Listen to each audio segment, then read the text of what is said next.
Listen to that. That's them using the pipes down there. Go back and forth, but so far, so good.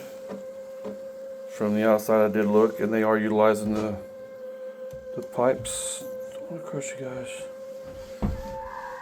Come on here. Whoop. There's my donkey.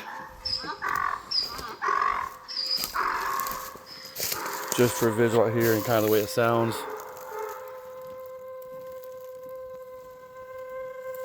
So, again, so far, so good. They are utilizing the pipes I put in, and the apiary seems to be doing pretty good. This is just day number 2 or 3, so I will keep showing more if you like.